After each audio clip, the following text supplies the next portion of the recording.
Companys, doncs tenim aquesta casa que, fixeu-vos, hall d'entrada, tenim l'espai d'una habitació aquí a mà dreta, estructura de bigues de fusta, i aquí tenim el que seria una zona diàfana amb una obertura que no es veu però és una finestra.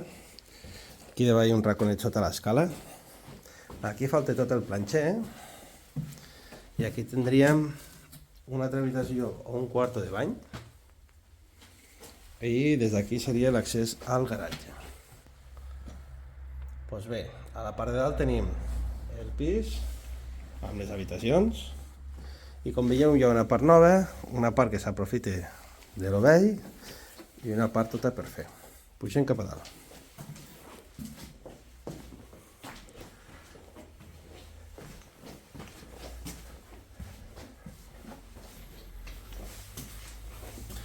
Pujant cap a dalt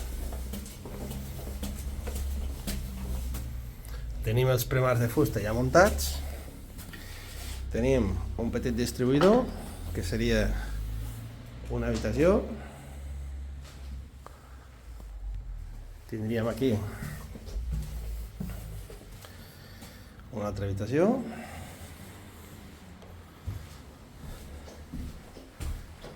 i aquí seria el vestidor de l'habitació.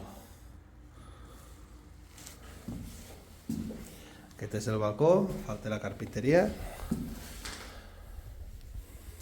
Ja tenim les regates fetes parcialment.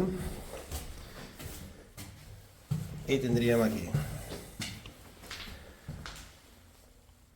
l'habitació que hem comentat, una miqueta de rebedor. Això seria un quarto de bany que quedaria molt gran. Ja sortiríem aquí a lo que seria el menjador i la part de la cuina. La part de la cuina ja quedaria una cosa bé. Aquí lo boniquet és que té aquesta terrassa i la part de la fatxada ja està pendent d'arrebossar. Això se complementa de més amb una part de dalt, que seria el baix coberta, que hi ha tota una planta diàfana. Aquí, si us fixeu, hi ha un petit reforç perquè aquesta biga d'aquí fletxava una mica i li vam posar el reforç aquest. Llavors, se complementa amb aquestes escales que falten refer, aquí ja estan fetes, i tenim tot aquest espai d'aquí de guardilla ja fet, que té molta altura.